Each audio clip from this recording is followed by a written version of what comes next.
I'd like to firstly thank Kate and the organisers for the invitation to speak today. It's great. It's about 4 degrees warmer in Sydney than Melbourne, so pleased to get away. And I'm going to really carry on from where Dominic left us and talk about the experimental aspect to MND research. So I must point out that that was one of the best and most frank overviews of MND I've ever heard from Dominic. So thank you. This is just a brief overview of my presentation. So I'm going to outline to you a couple of the new MND genes. So these are the newest genetic players in MND that have been discovered in the last 6 to 12 months.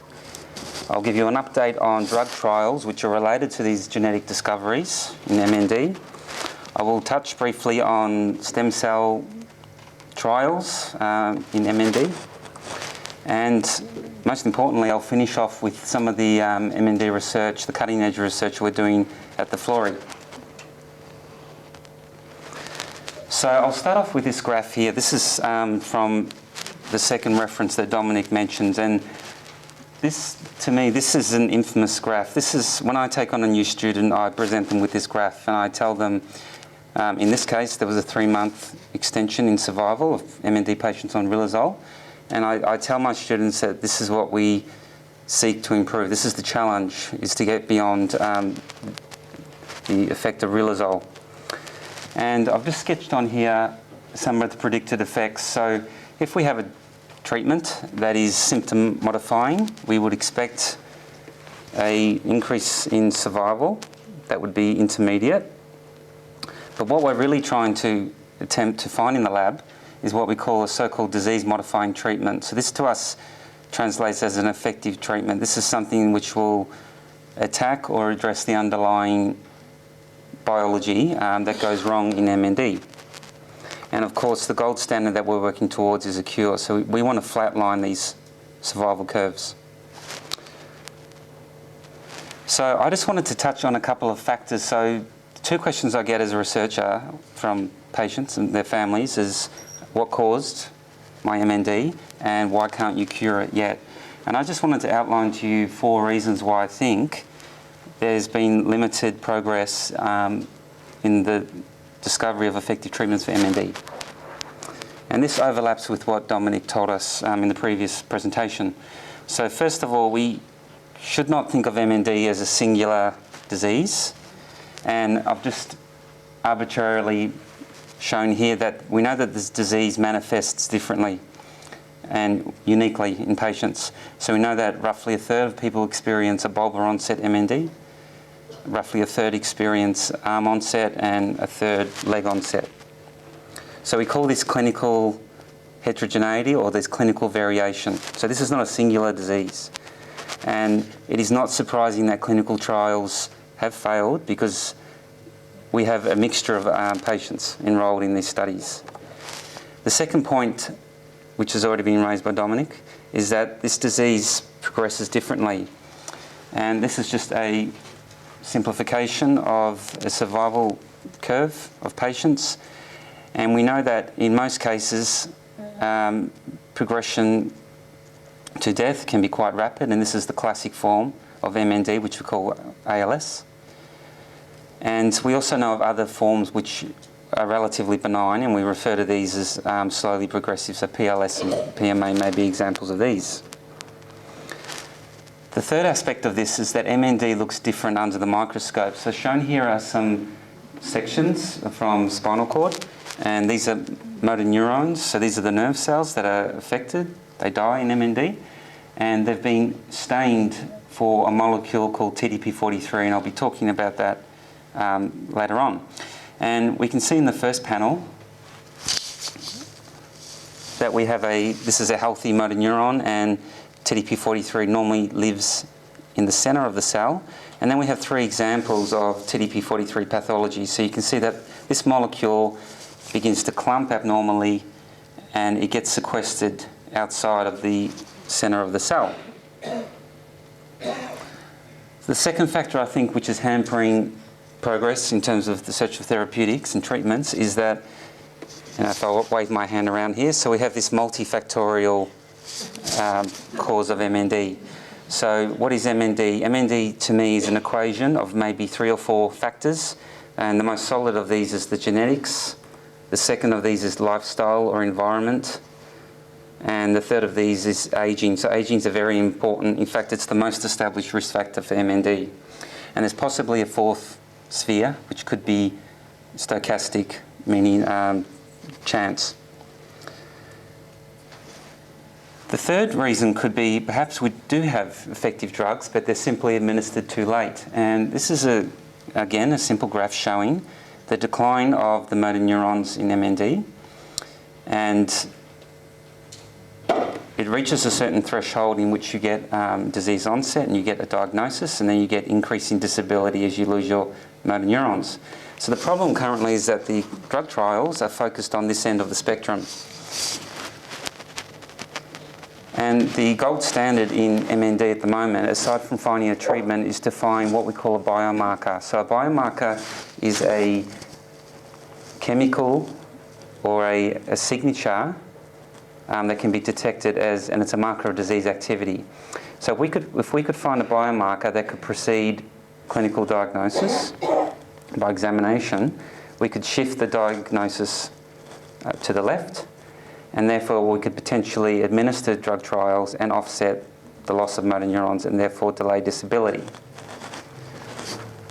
The fourth one, which is very close to the research that I do, is that these cells are probably the most complex in the human body. And this is actually a sketch of a motor neuron. And if you look very closely, you can see that there's little spines. So firstly, they have many projections, and each of those projections has tiny little spines. And it's thought that these cells are making about 10,000 contacts with other cells in the central nervous system. So these are very delicate, intricate, complex cells. And I sometimes use the analogy of the roads leading to Geelong, although maybe I should ditch this slide after yesterday's performance.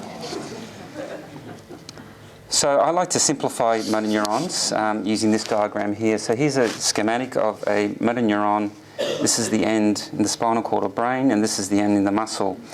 And think of motor neurons as miniature cities. So they have molecular traffic, they have energy, they have waste disposal, and there's a lot of maintenance involved. And I'm just going to outline 4 areas of the motor neuron which are important. So the first is called the nucleus. This is where the DNA resides, so this gives the cell genetic control. The second is the mitochondria. So these are the power plants. These are powering those nerve cells to contract muscle and move. There's a structure called the proteasome. So think of this as a waste disposal unit. And there's structures called vesicles, and these run up and down those very long processes of motor neurons. So think of these as barges. So just to summarise this aspect of the talk, why do we have a lack of effective treatments for MND at current? I think it's because we're seeing extreme clinical variation. We've got multiple interacting causes. There's a delay in diagnosis, and therefore a delay in probably optimal administration of interventions and drug trials. And we really don't understand fully what the primary disease processes occurring in MND are.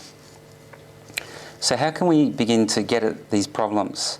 And this is where the genes come in. So the genes are really the starting point. So we have about 23,000 genes, and I think about 2,000 of those have been linked to various diseases. And we call these single gene diseases. And this is just a sample here of genes that have been firmly linked to MND. And the ones I've put in bold are the key players, and the ones in the small font are probably less important overall. So despite the fact that we've had limited progress in finding treatments, I just want to show you how impressive and how explosive the time course of genetic discoveries in MND has been. And if we go back to this timeline here, so Charcot named the disease in 1869 or 65. There's a bit of contention there on whether it was Aran or Joffrey. And it was really a guy called William Osler who actually first showed or documented what we call inherited MND. So this is familial MND, and this would have been a pedigree that he would have drawn. And you can see here this is a large multi-generational family, and we can see here the affected individuals are in black circles or squares. And in this case, this is an inherited form of MND which is dominantly inherited, so it's passed on and the disease manifests in every generation. And what was incredible was it took about a century, it took about 100 years until that very gene was identified. And they actually used the very same pedigrees. So these families from the 1880s actually contributed to the SOD1 or SOD1 mutation paper. So we had a discovery of SOD1 in '93, and I'll just point out that Australians were part of that discovery. And since then, we've actually improved our genetic tools. So SOD1 was discovered using a tool called linkage analysis, and there's also a form of analysis called genetic association. And when we got to about 2000, we had an explosion of discoveries. So a couple of these genes Dom's mentioned before, so TDP43 and FUS were identified. And then we had an era called the GWAS. So this was the digital era of DNA sequencing in patients. But what's really changed the landscape recently is a technology known as exome sequencing. So this is the ability to sequence the DNA of an individual within a week, and you can capture this information. So this is high throughput, massive sequencing. And as you can see, this correlates very nicely with the discovery of a cluster of MND genes. And the ones I've put in bold, I'm actually going to touch on today. This is another way that I can impress you. So this is about when I entered my PhD. This is inherited MND. So inherited MND affects 1 in 10 people with MND. And there was really only one gene about 10 years ago, and this was SOD1. And that means we only knew about 20% of inherited MND. This is the situation now in 2013. We've now solved more than 70% of inherited MND, and we're actually chipping away at that last 30% using this next generation DNA sequencing technology. And you can see here that the major player is a gene called C9orf72, or we just call it C9, which I'll talk about. So that's fine for inherited MND. What about the other form of MND, which is the sporadic MND, which is the most common form? How does this help us or inform about sporadic MND? So if we go back 10 years ago, it didn't. So sporadic MND was regarded largely as non-genetic. But now we've actually confidently identified about 12% of sporadic MND is due to gene mutations. And there are various ways in which these mutations can arise. So they can arise, they can be copy number variation, they can be somatic mutations, so these are mutations that arise only in your motor neurons or in the central nervous system that you can't detect by blood. There's epigenetic modification, so there's a whole series of mechanisms that can contribute to this. So this is one way that's inherited MND has helped us understand sporadic MND. But what about the other way around? And I just wanted to show you here, this is an analogy I'll use. So here we have a egg, a raw egg, and if we apply heat to that egg, we end up with a fried egg. And this is a form of protein cooking, or what we call protein denaturation. And what's interesting is that in MND and a lot of these degenerative brain diseases, this is occurring with age. And this is due to stress and various factors. And what was interesting was, how is inherited MND relevant to sporadic MND? Well, it turns out that those very genes which are mutated in inherited MND are also clumping and forming abnormal deposits in sporadic MND. And the most common of these is TDP43. So mutations in TDP43 cause inherited MND, and then you get clumping of TDP43 in sporadic MND. This means TDP43 is a very relevant target for virtually all forms of MND. I'm just going to take you through now 3 of the most recent genetic discoveries in MND. And the first of these, so all 3 of these were discovered using that exome next-gen DNA sequencing technology. And this was a discovery made earlier this year. And this gene is called HNRNPA1. They have awful names.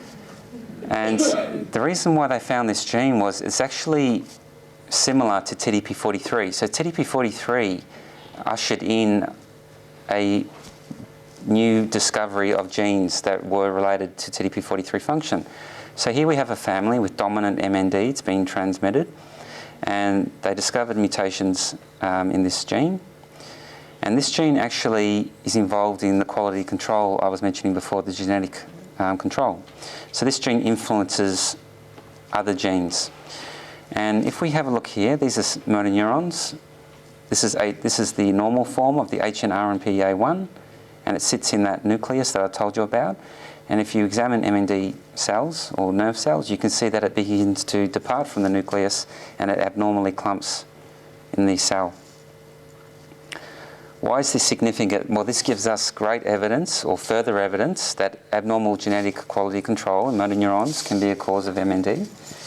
It will stimulate the production of new animal models, so new mouse models of MND, to test our disease hypotheses and treatments. And it will also encourage other related genes linked to genetic quality control. Now, this is a really recent one. I was really excited when we got this paper. We do a journal club, so that's when I drag all the students into a meeting room and then we just club this paper to death. So this was a great idea. And what the authors did in this study is they applied that exome sequencing not to inherited MND but to sporadic MND. And they did that using these trios here. So this is a classic sporadic MND pedigree. You have an affected individual, but the parents are not affected. And quite surprisingly, they were able to identify gene mutations in about 5 genes, but the biggest hit was in a gene called CREST.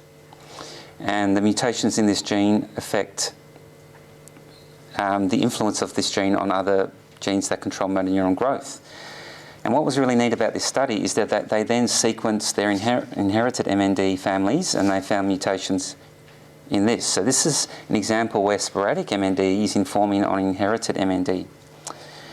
So what is CREST? CREST is another gene that controls genetic quality control.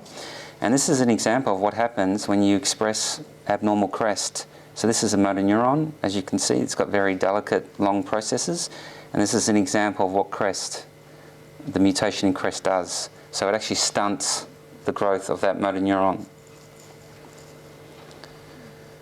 So again, this is great evidence that abnormal genetic quality control is implicated in MND. It will encourage generation of new mouse models of MND. It strengthens the link between sporadic and MND, and this is very encouraging from a drug trial perspective. And it also shows us the power of exome sequencing in illuminating inherited MND from sporadic MND families. Now, this gene was discovered about 2 years ago, but it's worthy of mention here because there's been great progress. So this is this C9orf72 gene. And this is an example of a pedigree where we have a family where we have MND and dementia, which are segregating.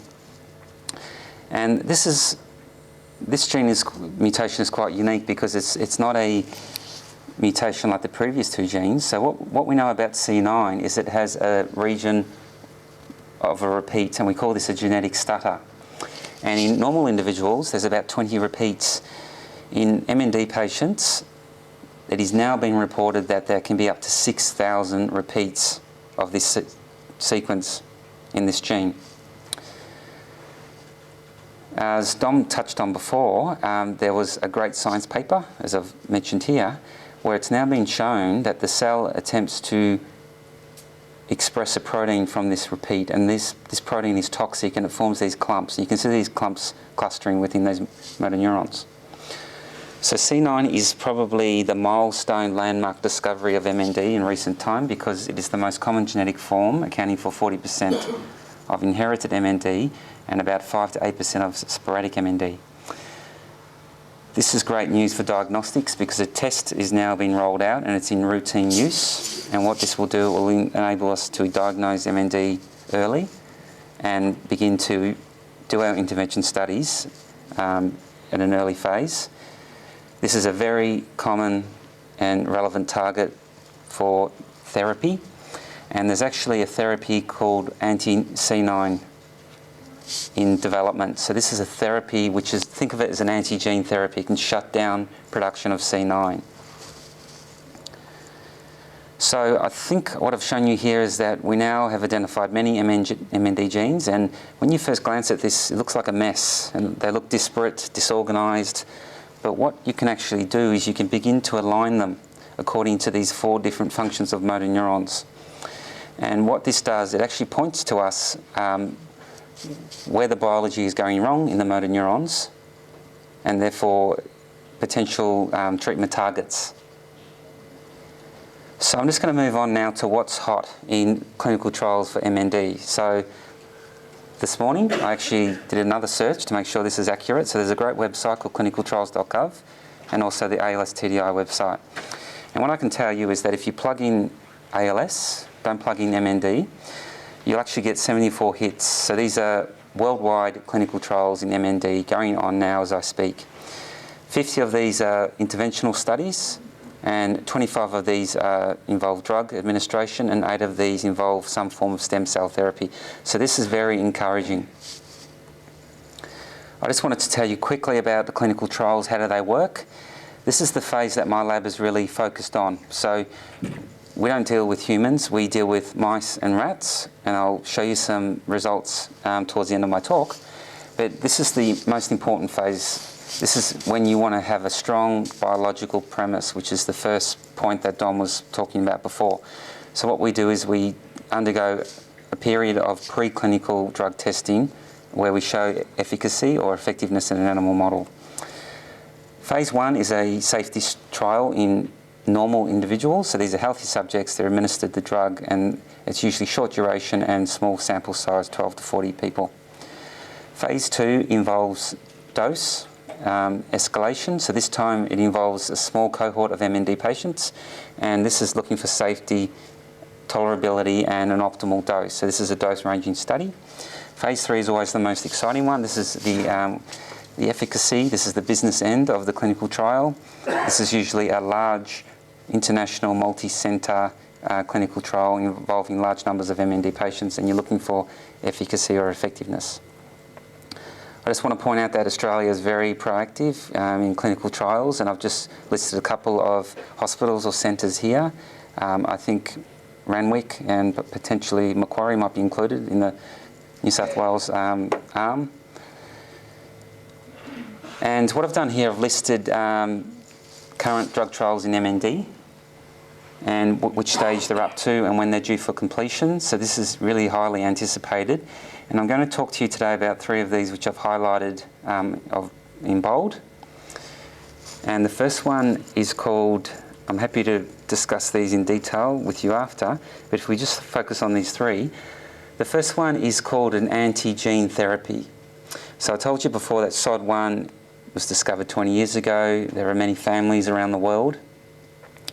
So this is ISIS Pharmaceuticals. So what they've come up with is with a molecule which is essentially an anti-SOD1 treatment.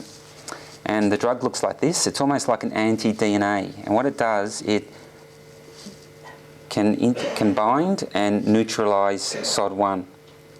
And this is a clinical trial which is underway at present. And this study was results were just published. It's all very encouraging. So this was a phase 1 safety trial with 24 MND patients, escalating doses. It was directly infused into the spinal cord for a 12-hour period. And what they did is they did spinal taps to check the level of SOD1 in these patients. And what's encouraging was there were no side effects. It was quite safe, tolerated. The exciting aspect of this is they actually managed to confirm that they shut down the SOD1 gene successfully. So to me, I think this is one of the key avenues for treatment for MND, is once you identify the offending gene, you can then administer this treatment to shut it down. And what's required is a bit more safety trial in the next year. The second drug is actually, this is a treatment for malaria called pyrimethamine. And it actually has this unusual property. It can also turn off the SOD1 gene. And there was a phase 1 safety trial conducted recently, and it was a small cohort of patients administered orally. They were followed for 18 weeks, and blood and spinal fluid was analysed. And again, this was safe, it was well tolerated.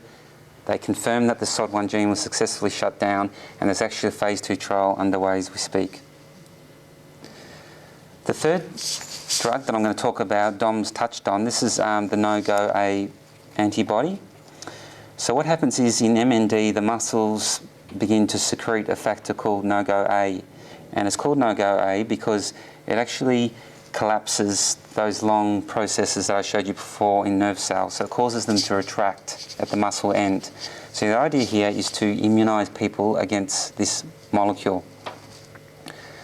And there was a phase 1 trial with 2 doses. It showed some potential safety and it was well tolerated. There was even a trend for an improvement. We don't want to read too much into phase 1 trials, and there's a phase 2 trial currently underway involving Australian hospitals and centres. Stem cells, I just wanted to touch on this. So this is just a quick cartoon of what we understand to be stem cells. So stem cells are progenitors. They give rise to all forms of cells. And there are many types. They can be harvested from many different tissues, and ultimately they can give rise to a motor neuron. What's incredible is that in the last couple of years we've discovered 2 potential sources of stem cells. So we don't need to use fetuses as they do for treatment for Parkinson's. We've actually discovered there's stem cells in the adult. And the first of these is called the adult stem cell, and that they're in the brain. And the second of these is called the iPS cell. And I'll just tell you a little bit more about this. So these are the stem cell trials currently underway, and I'm just going to highlight this one here. This is called neural stem cells, and this was a study that was finalised earlier this year, and these are the cells here. So they're actually being patterned into neural stem cells. So we're not sure what they give rise to, whether it's motor neurons or support cells, and these were actually injected into MND patients, quite a considerable number of cells, and these patients were followed up. And what was striking was there was no evidence for rejection, no evidence for tumours. There was no acceleration of disease. In fact, there was one patient that remitted, and this has encouraged a phase 2 trial into neural stem cells. So I'll just point out that I don't believe that this is reconstituting the central nervous system. It is more likely providing support cells to encourage the remaining motor neurons to function. And this was just a quick schematic of how the procedure was done. So it was directly injected into spinal cord at multiple sites. And these are the data. Let me skip over this. iPS cells, this is the latest craze in MND. And it was great that MND got chosen first to apply this technology. This is a technology in which you take a skin biopsy. So these are skin cells. And what you can do is you can actually reprogram them into stem cells. So you turn the clock back and they become stem cells. Those stem cells can therefore give rise to any cells, and they could be patterned into motor neurons and support cells as shown here. And there's been some great work being done at the moment where MND patients have donated their skin cells, and there are now repositories and libraries of thousands of different cells that can be used to create these models. So, limited progress in terms of therapeutics, so Riluzole is the mainstay, but I just want to impress upon you that there has been an explosion in the genetic landscape of MND. So we're now narrowing down mostly inherited MND, and we're illuminating sporadic MND. I find it very encouraging that we have at least 2 of these therapeutics underway, and we have the application of iPS cells and neural stem cells. And I no longer think it's a question of when, but I think it's a question of how soon can we apply this. So I just wanted to close by thanking our grant sponsors, especially MND Research Institute of Australia, who's helped kickstart these projects. And based on those projects, we're able to funnel in 10 times that amount of grant money through the government. and our other grant sponsors, which I'll mention, MND and me and Zoe. Happy to take your questions.